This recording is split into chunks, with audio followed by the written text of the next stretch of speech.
Olá, professores! Olá, comunidade escolar da Superintendência Regional de Ensino de Uberaba. Agradeço a nossa superintendente Vânia Célia e ao seu departamento pedagógico por nos acolher para mostrar um pouco para vocês sobre o nosso projeto Conexão Segura. Professores, pais e filhos, companheiros de navegação. Sabemos da importância da internet. Sabemos que a internet cada dia se faz mais presente nos nossos lares, nos nossos trabalhos e na palma da mão. Porém, há uma situação complicada. É a situação que denominamos abandono digital. É quando o pai, a mãe, o responsável, deixa as crianças e os adolescentes na internet sem observar onde eles estão navegando, sem orientá-los sobre a questão do perigo, sobretudo o perigo da questão de assédio sexual e de outros delitos que vocês vão ter conhecimento aí, cyberbullying, e vocês irão conhecer um pouco quando tiverem acesso aos links do nosso projeto dentro do Instituto Apreender. Esse projeto é financiado pelo Fundo da Criança e Adolescente de Araxá e a gente tem o maior prazer de disponibilizar para vocês material, conhecimento e informações relevantes que vai ajudar você que é pai, você que é mãe e principalmente você que é educador. Tenho certeza que vocês irão tirar muito proveito desse material porque foi feito com muito carinho, uma vasta pesquisa e uma disponibilidade para que vocês utilizem. Obrigado mais uma vez à Superintendência Regional de Ensino por dar-nos essa oportunidade de levar essa informação relevante até vocês. Obrigado! Olá, seja muito bem-vindo. Meu nome é Marina, eu venho aqui através do projeto Conexão Segura do Instituto Aprender, falar um pouquinho sobre a utilização da internet com segurança. Bom, como todos sabem, né, como todos viram, nós tivemos problemas aí na transmissão ao vivo, eu peço desculpas por isso, né, era o nosso maior desejo que estivéssemos lá todos participando, transmitindo ao vivo e tendo um pouco mais de interação, mas infelizmente existem coisas que estão além de nós, né, e quando a gente trabalha com tecnologia, tem uma coisa que a gente tem que aprender desde sempre, é a lidar com as adversidades que ela traz, e ela nos ajuda muito, mas de vez em quando dá um probleminha, a gente tem um pouquinho de dificuldade, mesmo fazendo todos os testes, mesmo fazendo tudo que está ao nosso alcance para conseguir sanar esses pequenos problemas, né? Eu gostaria de começar falando para vocês sobre internet, tá? Todos nós sabemos que hoje praticamente tudo que a gente faz está conectado através da internet. Então a internet nos possibilita acessar materiais de estudos, nos possibilita montar aulas, nos possibilita conteúdo extra, material extra, né? E então ela facilita muito a nossa vida. Mas a gente precisa entender que ela traz alguns probleminhas também. Ela pode nos apresentar algumas dificuldades, elas podem nos apresentar alguns perigos na utilização. Então, o que é a internet? Ela é uma rede de computadores que são dispersos, né, em todo o mundo, em todo o planeta, e eles trocam dados e mensagens. Ou seja, a internet ela é uma rede de computadores interligados. Então, o meu computador ele está interligado com o seu na sua casa, com o computador lá no Japão, lá na China, na África, na América do Norte, em qualquer lugar. Não só o computador hoje, né? Todos os dispositivos. Então, hoje nós temos mais do que o computador que acessa a internet. Nós temos smartphones, nós temos smart TVs, nós temos tablets, tem carros, né? Que já tem o sistema deles integrado de bordo com acesso à internet. Então, todos esses dispositivos, eles estão conectados de uma mesma rede. Então, tudo que eu consigo acessar no meu computador, muito provavelmente vocês vão conseguir acessar no computador de vocês, no notebook, na televisão ou no celular, ok? E aí, quando a gente fala de internet, né, uma palavra nova, mas que tem aí um significado um pouco antigo, que todo mundo já deve ter ouvido falar, é sobre cyberbullying. Bullying todo mundo já ouviu falar, né? Então, um dos maiores perigos da internet hoje é o cyberbullying, que é o bullying virtual, é esse bullying que acontece online. E quando a gente pensa em cyberbullying, né, vem na nossa cabeça só as ofensas, né, esses desentendimentos, os apelidos, só que tem muito mais coisa envolvida por trás disso daí, né? Tem muito mais coisa envolvida além dessa parte de ofensas, né? Então o cyber, ele é todo tipo de comunicação virtual usando mídias digitais, e o bullying é o ato, né, que a gente já conhece, de intimidar e humilhar uma pessoa. Isso acontece muito, gente, principalmente entre os jovens, tá? Então, eu trouxe aqui para vocês uma estatística muito triste, né, mas que serve de alarme para nós, para que nós possamos nos atentar a isso, é que o Brasil é o segundo país em que as ofensas em meios digitais são mais frequentes, né? Então, foi feita uma pesquisa, né, pelo Instituto IPOS em 2018, que constatou que nós estamos em segundo lugar no ranking de país que mais comete cyberbullying. Essa pesquisa apontou também que 29% dos pais responsáveis que foram entrevistados, eles relataram que os filhos já foram vítimas de violência online, e que desses pais responsáveis, né, que foram entrevistados, 52% afirmam que as agressões virtuais vieram de um colega de classe do filho. Então, é alarmante, né? Porque nós sabemos que a interação social das crianças, né? O meio onde eles fazem amigos quando eles são crianças é na escola. Então, é lá que eles conhecem os amigos deles, é lá que eles têm contato. Então, é lá também que surge esse problema. E aí, nós já conhecemos, mas eu vou retratar aqui de uma forma bem rápida, as consequências do cyberbullying. Como que eu, como professor, eu posso identificar que um aluno meu, alguém próximo a mim, meu filho, está sofrendo cyberbullying? As consequências, gente, é a mesma do bullying que acontece de forma presencial, né? É o mesmo do bullying que acontece nas escolas e na vida também. Então, um dos primeiros sintomas é o isolamento e tristeza. Depois, em consequência disso, pode vir a depressão, transtorno de ansiedade e síndrome do pânico.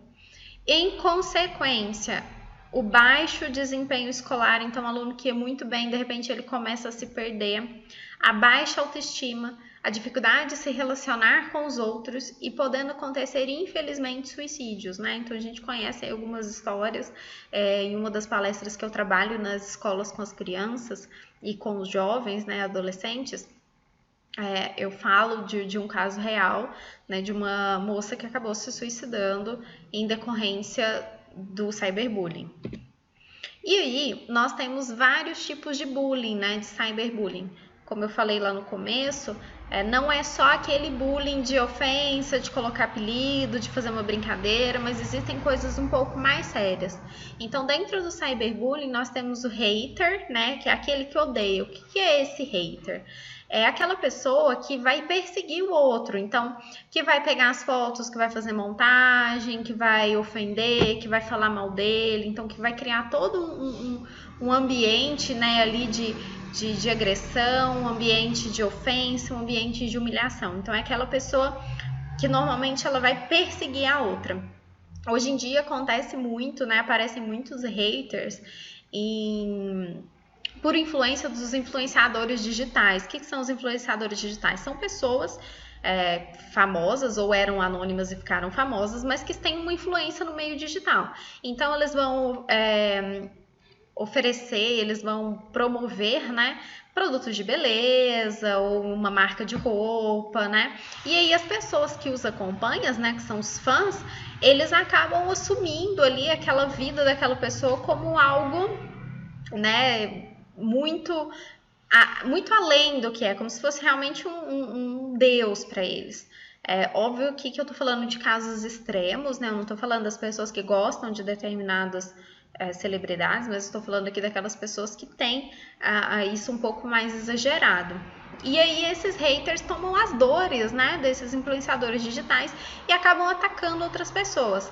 Eu não sei se vocês acompanharam, mas muito recentemente, nessa semana mesmo, teve o caso dos haters, né, do Whindersson Nunes. Então, ele se separou da esposa, né, da ex-esposa da Luísa. A Luísa lançou uma música e os fãs do Whindersson, eles ficaram chateados com a separação e fizeram ataques a ela através de um trabalho virtual que ela fez através do YouTube, né? Então, esse é um exemplo de hater.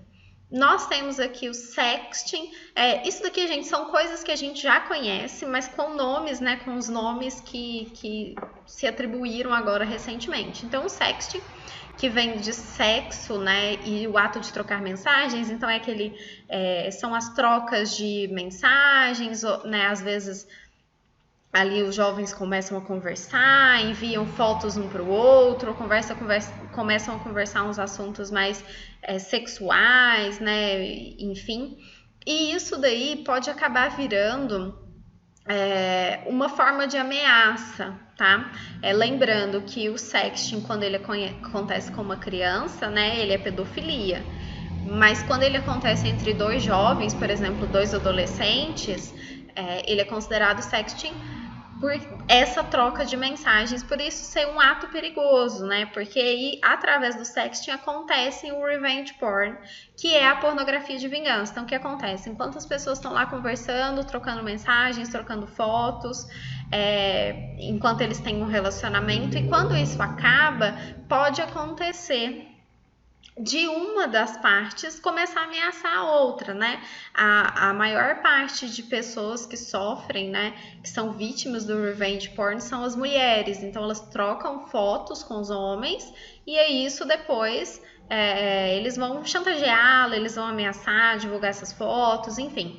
Então, isso acontece também. Aqui, óbvio, né, eu tô falando mais dos alunos de vocês, que são os jovens, as crianças e os adolescentes, mas isso não quer dizer que não aconteça também com adultos, né? Um caso muito famoso, que eu acredito que vocês vão se lembrar, aconteceu em 2012 com a Carolina Dickman, né? Que o rapaz foi dar manutenção no computador dela, acessou algumas fotos íntimas que tinha no e-mail dela e ameaçou ela. Né? Naquela época não existia uma lei específica, hoje em dia já existe uma lei, que inclusive é a Lei Carolina Dickman, que resguarda, né, as pessoas em relação a isso. É importante a gente lembrar, né, como eu falei lá no começo, que a internet ela é uma rede de computadores interligados. A gente tem que lembrar que uma vez que uma informação ela está na internet, eu não tenho mais como apagar ela, tá? O tempo de propagação dela é muito rápido, inclusive associado ao termo viralizar. Eu não sei se vocês já ouviram, mas por que existe esse termo? O viralizar vem da ideia que o vírus, né, se propaga de uma forma muito rápida. Então, se eu estou gripada e eu tenho contato com mais duas pessoas, a probabilidade deles ficarem gripados é maior e eles têm contato com mais duas e assim vai aumentando essa propagação com uma velocidade muito rápida, né? É um exemplo desse momento que nós estamos vivendo, infelizmente. Então, o termo viralizar vem disso. É uma coisa que começou pequeno. Então, eu, por exemplo, uma pessoa anônima no meio de internet, né? Eu posto alguma coisa, eu faço uma publicação de alguma coisa e isso vai viralizar, então todo mundo vai acessar, isso vai percorrer aí, pode percorrer o mundo todo, né? Então a gente tem que entender que da mesma forma que as coisas boas viralizam, né? Aqueles vídeos bacanas, aqueles vídeos motivacionais, aquelas histórias interessantes que a gente vê, aqueles memes engraçados, né? Aquelas fotinhas engraçadas, as coisas ruins também viralizam, né? Então até mesmo revenge porn ou outras coisas, a probabilidade dele aumentar e crescer é muito grande. Então a gente tem que ter cuidado e sempre ter a consciência de que aquilo que eu faço na internet, ela vai ficar lá para sempre. Então, um exemplo que eu dou, por exemplo, é se eu tenho uma foto no meu telefone, uma foto X, e eu envio ela para 5 pessoas. Tá? Enviei só para os meus amigos, só os meus amigos íntimos, só as pessoas que eu gosto muito. E depois eu arrependi e apaguei ela do meu telefone. Mesmo eu apagando ela do meu telefone, os meus 5 amigos vão ter ela também. E esses 5 amigos, com certeza, eles têm outros amigos além da minha amizade, né? Então ele vai enviar para mais amigos, que envia para mais amigos. Então o exemplo dessa imagem que eu coloquei, né? Que uma pessoa envia para 3, que 3 pessoas enviam para mais, e para mais, e para mais, e que isso vai propagando de uma forma muito rápida. Uma outra coisa que a gente tem que ter muito, muito cuidado na internet, que tem acontecido muito, né, que são os golpes, né, que hoje a gente chama de phishing, né? Então a gente tem que ter cuidado com os links, com as propagandas e promoções. Eu falo muito o seguinte: Ninguém anda na rua te entregando um celular de graça, te dando um carro de graça, te dando nada de graça. Por que que na internet vai ser assim, né? Da mesma forma que a gente não ganha nada de graça na rua, na internet também não. Óbvio, existem sorteios feitos por artistas, feitos por páginas. Isso é real? Sim. Mas não quer dizer que você vai apertar um botão, colocar seu nome, seu telefone, seu endereço e você vai receber um carro na sua casa, tá? Esse tipo de coisa ali não acontece. Quem mais cai nesses tipos de golpe? As crianças e os idosos, tá? Porque eles vão induzidos, normalmente são sites chamativos, eles colocam botões brilhantes, coisas piscando em tons de vermelho, em tons de azul bem forte, né? E acaba chamando a atenção. Então, o que é o phishing, né? O phishing ali do inglês, ele tá até escrito errado, né? Porque o phishing, ele vem de pescando, né? Com F, mas ele tá com PH. Ele é uma tentativa maliciosa de obter acesso dos seus dados, da sua conta, dos seus dados bancários, através de sites falsos, tá? Então, ele é realmente uma pescaria. A pessoa cria, né, lá uma página maliciosa, ela envia para todo mundo, né? Então, ela joga lá a isca e ela espera alguém morder para poder pegar esses dados. Então, vou dar um exemplo que recentemente não tem acontecido, mas há um tempo atrás acontecia muito, de links de produtos do Boticário, né? O Boticário, de fato, gente, ele dá alguns brindes de vez em quando. Só que esses brindes, você tem que entrar no próprio site deles, fazer um cadastro para você conseguir retirar. Agora, esses outros sites, eles eram sites falsos, né? Então, a pessoa criou lá com a carinha do Boticário, que não é difícil de se fazer, tá? Você pega logo na internet, pega as fotos na internet e pedia lá nome, telefone, endereço, cartão de crédito, tal, como se fosse o site verdadeiro, tá? E aí, a pessoa inseria os dados dela e aí não acontecia mais nada, né? Não dava seguimento, aparecia um erro, como se não tivesse dado certo. Mas, na verdade, aqueles dados foi capturado por alguém. E a gente não tem como prever o que essa pessoa vai fazer com esses dados, né? Então, como que eu faço para evitar, né, de cair nesses golpes? Então, primeira dica ninguém dá nada de graça, tá? Se você viu alguém te dando alguma coisa de graça, alguma promoção, alguma coisa assim, um celular, primeira coisa, pega o nome da empresa e joga no Google. Entra lá no Google e fala, Boticário está dando um lápis de olho novo. Se for verdade, vai aparecer lá o próprio site do Boticário. Se não for, já vai aparecer uma notícia de algum lugar falando que aquele dado, que aquela informação é um golpe, tá bom? Eu posso ficar atento também, gente, a erros de digitação e erros de grafia. Normalmente, esses sites grandes, essas empresas grandes, eles têm redatores, eles têm editores, eles têm revisores. Então, é muito difícil passar um erro por eles, tá? Então, nesse caso de ter um erro ali de ortografia, alguma coisa escrita errada, vocês já podem ficar atentos, tá bom? Se fizer muitas perguntas, tá? Então, tô te perguntando coisa demais, também desconfie. Se pedir muitos dados, por exemplo, cartão de crédito. Se você não tá finalizando uma compra num site, você não põe o seu número de cartão de crédito em lugar nenhum, tá bom? E também há links. Às vezes aparece uma imagem, na hora que você clica, né? Tá escrito lá assim, lá na barra de endereço, oboticário.com.br, nananã. E aí, quando você clica em se cadastrar, e aí aparece outro link, nada a ver, que nem tá escrito Boticário. Então, vocês têm que ter essa atenção, tá? E lembrando também, por exemplo, o site oficial da Boticário é oboticário.com.br.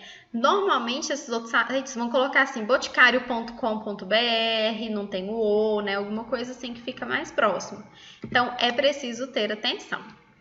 Uma outra coisa que acontece muito, que a gente tem que ter muito cuidado, que se assemelha ao golpe, é as fake news, né? Então, como eu falei lá atrás, as coisas viralizam muito rápido. Por que uma informação se torna fake news? Pelo seu alto índice de viralização. Então, ela vai viralizar muito rápido, todo mundo vai acessar isso. E isso não é verdade, tá? A fake news, ela é uma informação falsa, ela é uma notícia falsa. Por que ela viraliza? Porque normalmente o conteúdo dela é um conteúdo polêmico, ele é um conteúdo de fofoca, ele é um conteúdo que as pessoas querem acessar. Então, por isso que viraliza muito rápido. Qual o cuidado que eu preciso ter, tá? Recebeu uma informação, tem dúvida se é verdade ou não? Entra num site oficial, entra no site do Terra, do Globo, G1, esses sites de notícias, né? E pesquisa se essa informação também está naquele site. Porque quando acontece uma coisa dessas, normalmente são divulgadas em vários sites, né, de notícias. Então, se você recebeu uma informação, você está em dúvida, entra no Google, faz uma pesquisa, vê que a informação é verdadeira. Uma fake news deixaria de ser uma fake news se as pessoas parassem, lessem e verificassem se a informação é verdadeira antes de compartilhar. Quando as pessoas não verificam, elas mandam isso para mais pessoas e aí o efeito da viralização acontece, ok? Em resumo aqui, tá? Isso daqui eu falo muito para as crianças e para os jovens, né, com quem eu tenho contato, né, que participam às vezes de alguns trabalhos, algumas palestras que nós fazemos, e serve também para vocês, serve para os alunos de vocês, para filhos, enfim, né, todas as crianças e jovens que te cercam, a gente não passa informações pessoais para ninguém. Então, do mesmo jeito que ninguém dá nada de graça na rua, ninguém sai na rua contando para todo mundo seu endereço, telefone, nome, né? Então, por que eu vou fazer isso na internet? Então, nome, telefone, endereço da onde trabalha as crianças, endereço da escola, né? Escola onde que estuda. Né? Existe até uma campanha que a gente pede que os pais não coloquem foto dos filhos uniformizados, né? Quando estão indo para a escola. Não informar documentos pessoais, tá? Em nenhuma hipótese. Por quê? Porque essas informações elas podem ser captadas por uma pessoa mal intencionada e a gente não tem como prever o que vai ser feito com essas informações, ok? Uma outra dica interessante é vocês não deixarem crianças atenderem o telefone em casa, porque as crianças, elas não têm a malícia, né, que nós temos para discernir, né, para passar algumas informações. Então, às vezes, né, a criança atende o telefone e fala assim, minha mãe saiu, meu pai saiu, eu tô sozinha em casa, né? Então, infelizmente, é uma oportunidade para que alguma pessoa mal intencionada possa fazer alguma coisa, né? E a gente também não tem como saber, por mais que a criança fale, a gente não tem como saber o que aquela criança ouviu no telefone, quem estava falando, se era um conhecido ou não, né? Então, por via das dúvidas, é melhor a gente evitar esse tipo de comportamento. Outra coisa que nós não devemos falar é a rotina da nossa casa, tá? Então, por exemplo, meu pai, alguma criança pode falar, meu pai e minha mãe só para trabalhar de manhã, eu fico em casa sozinha a parte da manhã inteira, né? Ou então, eu saio da escola e vou para casa a pé, sozinha, só com os meus amigos. Então, essas informações, as crianças têm que ser orientadas. Eu falo crianças porque, né, as crianças estão mais suscetíveis a darem esse tipo de informação para desconhecidos. Então, elas precisam ser orientadas a ter este cuidado, tá? Falando agora um pouquinho sobre tecnologia, né, aplicada na sala de aula, tecnologia aplicada à educação. Então, a gente sabe que tem muita coisa boa e gratuita na internet para que vocês possam utilizar. É importante, obviamente, ter cuidado o tempo todo e a gente entender que a tecnologia ela pode ser usada de diversas formas, tá? E até mesmo aplicativos, até mesmo programas que não foram criados para fins educacionais, eles podem ser utilizados de uma forma educacional, né? Desde que haja uma adaptação, desde que haja todo um cuidado, certo? Eu trouxe aqui 6 aplicativos para vocês, né? A maioria deles da Google, porque a Google disponibiliza muito material gratuito para professor, para facilitar esse processo de ensino-aprendizagem. Então, o exemplo deles é o Google Sala de Aula, que é um ambiente virtual de aprendizagem completo, para que vocês postem materiais, para que vocês postem, criem turmas, postem atividades, postem trabalhos, né? E aí você possa corrigir lá dentro da plataforma também. Temos o Google Forms, que é o Google Formulário, que ele serve para poder criar um formulário, ele serve para poder criar uma pesquisa, para você poder fazer uma pesquisa, para você fazer uma prova, um teste, um trabalho, tá?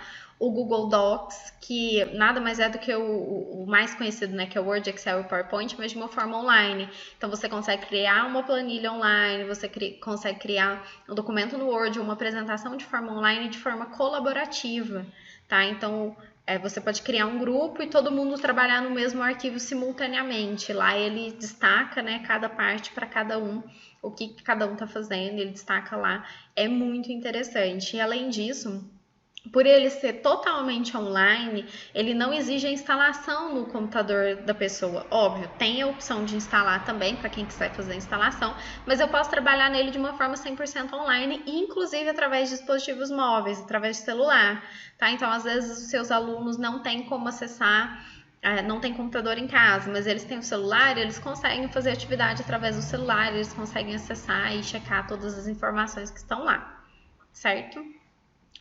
Tanto o Forms quanto o Docs, ele tem integração com o Google Sala de Aula, tá bom? Então, ele está integrado, você consegue fazer tudo lá dentro do Google Sala de Aula também.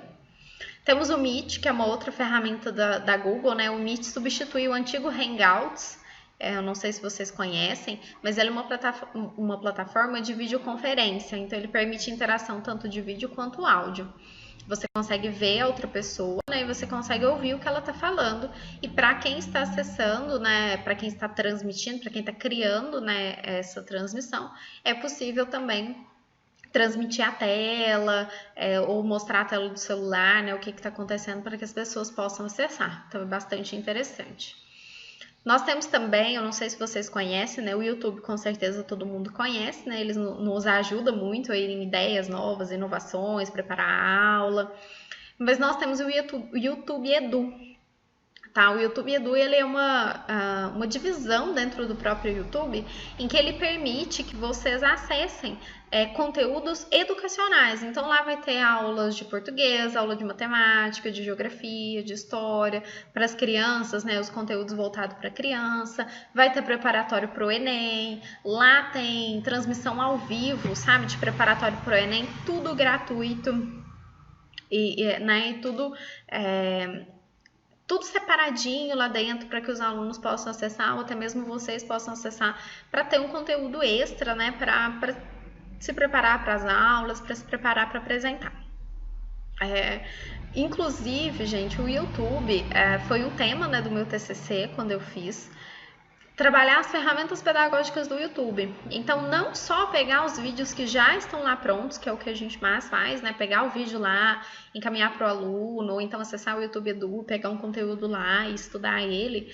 Você pode também criar seus próprios vídeos, né? Então, gravar lá com a ajuda do celular, gravar com a ajuda do computador e subir esse vídeo lá para o YouTube para que seus alunos possam acessar. Lembrando que ele é uma ferramenta leve para o aluno poder acessar, ele não vai exigir que instale mais nada. A maioria dos telefones hoje já vem com o YouTube instalado, então não precisa nem ter essa preocupação dos alunos terem que baixar alguma coisa. E aí os alunos podem interagir através dos comentários, né? Os alunos podem interagir através do Google Sala de Aula, porque o YouTube ele também permite uma integração com o Google Sala de Aula, porque também é uma ferramenta da Google, tá? O YouTube. Então, ele tem várias funcionalidades e o YouTube também conta com a opção de chat, então dá para criar um chat ali ao vivo com os alunos e ir trocando experiências. Vocês, professores, também podem escolher uma seleção de vídeo, então escolhi vários vídeos que sejam relevantes e estão de acordo com o conteúdo que tem que ser trabalhado, e eu vou fazer uma playlist, né? Então eu vou elencar todos aqueles vídeos e envio essa playlist para que os alunos possam assistir, para que eles possam complementar o conhecimento, para que sirva de material extra ou até mesmo de material de estudo. Trouxe aqui uma outra ferramenta que não é da Google, tá? Que é a Khan Academy. Ela reúne vários materiais de estudos relacionados a todas as disciplinas e a todas as áreas do conhecimento. Então lá dentro também é uma ferramenta gratuita, tá? Então todas essas ferramentas elas não têm custo para vocês. Então lá ela vai reunir um acervo de exercícios, de conteúdos explicativos, de slides, enfim, um monte de coisa que pode servir também como fonte de estudo para vocês, como fonte de materiais e também como fonte de estudo para os alunos, ok? Lembrando que dentro da internet a possibilidade, né, da gente inovar e de a gente buscar novas alternativas são muito grandes, né? Então basta a gente pesquisar, procurar, estar antenado e buscar novas fontes de conhecimento sempre. E eu quero fechar um pouquinho falando sobre redes sociais, né? Todo mundo sabe o que são redes sociais, né? Que são os aplicativos ou programas que servem normalmente para interação entre pessoas. e todo mundo usa, né, principalmente as crianças hoje, né, e os adolescentes, embora que no Brasil exista uma restrição para que as redes sociais possam ser utilizadas somente a partir de 14 anos, 13 anos, ainda existem muitas crianças que utilizam, né? Mas as redes sociais, elas podem ser utilizadas também de uma forma pedagógica, tá? Então é importante ter essa atenção, porque às vezes a gente busca alguns meios para alcançar nossos alunos que são meios difíceis, que eles vão ter mais dificuldade, e às vezes alcançar eles no ambiente onde eles já estão acostumados é mais fácil. Tá? Então, vou dar um exemplo para vocês lá no Facebook, por exemplo. O Facebook ele permite que vocês criem grupos. Então, você cria um grupo lá dentro do Facebook e aí você pode postar conteúdo, você pode postar vídeo, você pode postar texto, pode postar, né, o que normalmente você postaria, você pode postar dentro desse grupo. Então, é possível, por exemplo, criar um grupo de uma turma ou de uma disciplina, né, ou de uma escola, e lá dentro disponibilizar todos os conteúdos que os alunos precisam e que eles deveriam acessar, certo? E aí adiciona, né, todos os alunos desse grupo e pode movimentar isso. O Instagram pode-se criar uma conta para a escola ou de uma disciplina, né, e postar todos os conteúdos lá também. O WhatsApp, que é a ferramenta que as pessoas mais utilizam, né, que eu tenho certeza que vocês utilizam também. Então, criar um grupo para turma, disponibilizar o conteúdo lá, né? O WhatsApp ele tem uma função lá e uma opção onde só os administradores podem postar. Então, às vezes é uma alternativa, né, para evitar aquelas conversas paralelas dentro do grupo. Então, para postar lá dentro os materiais, postar lá dentro questionários, guias de estudos, enfim. É importante que vocês estejam atentos a essa possibilidade também, né? A internet ela nos permite várias possibilidades, certo? Antes de encerrarmos, eu gostaria de primeiro agradecer, né? Você ter assistido aqui até o final, de ter acompanhado essas dicas. Me coloco à disposição de vocês, tá? Caso alguém tiver alguma dúvida, pode me encaminhar aí por e-mail. Tá? Meu e-mail é marina.ropereira@gmail.com e eu vou disponibilizar para vocês também um formulário, tá? Um link lá para que vocês possam acessar. Vai ter uma perguntinha lá bem tranquila para que vocês possam responder e vocês possam contribuir, né? A respeito do que nós abordamos aqui, do que eu apresentei para vocês, e para que vocês também possam colocar os dados de vocês, então colocar lá nome, endereço, telefone, para que nós possamos fazer, né, a emissão do certificado de participação de vocês, ok? Combinado? Pessoal, agradeço muito e um grande abraço!